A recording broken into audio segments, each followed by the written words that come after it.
In a landmark decision, the United States Supreme Court has struck down a significant portion of tariffs imposed by President Trump, sending shockwaves through the world of American trade policy and international commerce.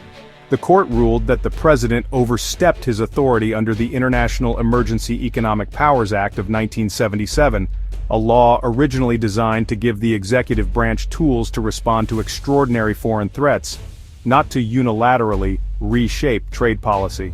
This decision recalibrates the balance of power between the president and Congress, reinforcing the constitutional principle that Congress holds the primary authority over tariffs and trade regulations. By stepping in, the judiciary has underscored its crucial role in checking executive action, ensuring that no branch of government exceeds its constitutional limits. The court clarified that the International Emergency Economic Powers Act does not grant the president the sweeping power to impose tariffs at will. Such authority remains a core congressional power, rooted in the Constitution. As a result, tariffs affecting over 60 trading partners have been invalidated, forcing a dramatic reshaping of global supply chains and prompting businesses to rethink their international strategies. Companies that had adapted to the previous tariff regime now face new uncertainties, as they must quickly adjust to a rapidly changing trade landscape. While some tariffs imposed under other statutes remain in effect, the scope and impact of this ruling are already being felt across industries, from manufacturing to agriculture. The government and businesses alike are now navigating a period of uncertainty, as they work to interpret the ruling and adjust their operations and policies accordingly. This decision marks a pivotal moment in the ongoing debate over the limits of presidential power, reigniting discussions about the separation of powers and the proper role of each branch of government. Ultimately, the Supreme Court's ruling signals a renewed commitment to governance through legislative debate and oversight, reminding the nation that the balance of power is fundamental to American democracy. The Supreme Court's decision is grounded in the major questions doctrine, requiring clear congressional authorization for significant executive actions. The court emphasized that taxing and levying tariffs are fundamental congressional powers, not delegated through IEPA. Originally, IEPA was meant for foreign threats, not broad tariff imposition. The court found the Trump administration's use of IEPA for tariffs stretched the statute beyond its intent. The ruling underscores the separation of powers, preventing the executive from rewriting tax laws under emergency pretexts. This decision highlights the ideological divide over executive power, with dissenting justices arguing for broader presidential authority. The Supreme Court's decision has sent shockwaves through the financial world, creating a climate of deep uncertainty for both businesses and government agencies. Investors and executives are scrambling to understand the full implications, as the ruling upends years of established economic policy and throws future projections into doubt. With the possibility of massive government refunds now looming, the stakes are higher than ever. Billions of dollars that were once considered secure government revenue may soon need to be returned to businesses, creating a ripple effect across the entire economy. The U.S. Treasury could be on the hook for repaying hundreds of billions collected under tariffs that have now been declared void. This unprecedented situation puts enormous pressure on federal finances, potentially impacting everything from public services to future tax policy. If these refunds are issued, it would mark one of the largest government reimbursements in U.S. history. Lawmakers and officials are already debating how to manage the fiscal challenges, with concerns about budget deficits and the broader economic impact. For many businesses, the prospect of refunds offers a much-needed lifeline. These funds could provide critical capital for expansion, hiring, or simply weathering ongoing economic volatility. Small and medium-sized enterprises, in particular, see hope for renewed stability and growth. However, the process of securing these refunds is expected to be both complex and lengthy.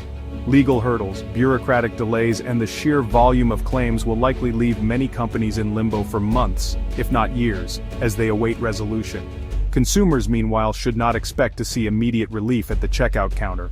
The inflationary effects of the tariffs have become deeply entrenched in the supply chain, and reversing them will take time. Any price adjustments will be gradual, unfolding over several months as businesses slowly adapt to the new landscape and pass savings along to customers. The ruling also complicates corporate planning on a grand scale. Companies must now reassess their supply chains, weighing the costs and benefits of returning to previous suppliers or maintaining new relationships forged during the tariff era.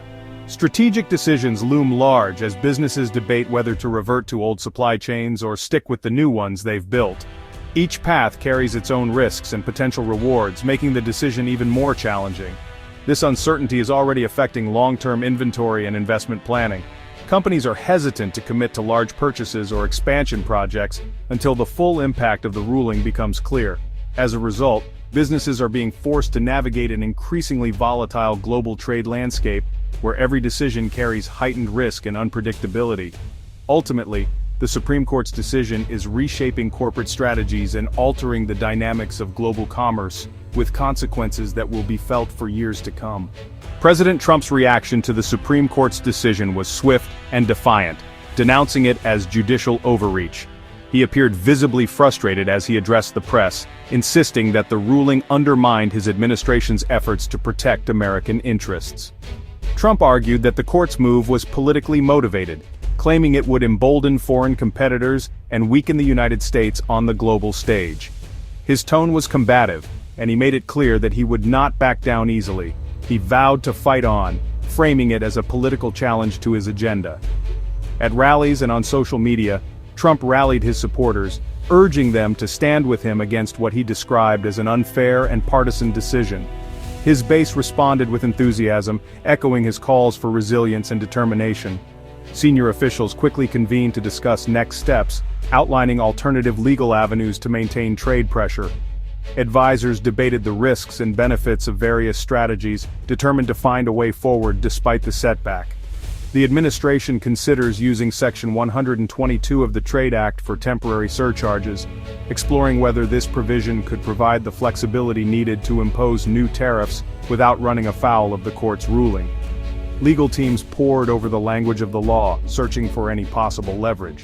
New investigations under Section 301 could lead to country-specific tariffs, targeting nations seen as unfair trading partners. These measures would require careful justification and could spark further international disputes, but the administration appeared ready to pursue them. The administration faces a policy crisis, managing financial fallout and devising new strategies. Markets reacted with volatility, and economic advisors warned of potential long-term consequences if the standoff continued.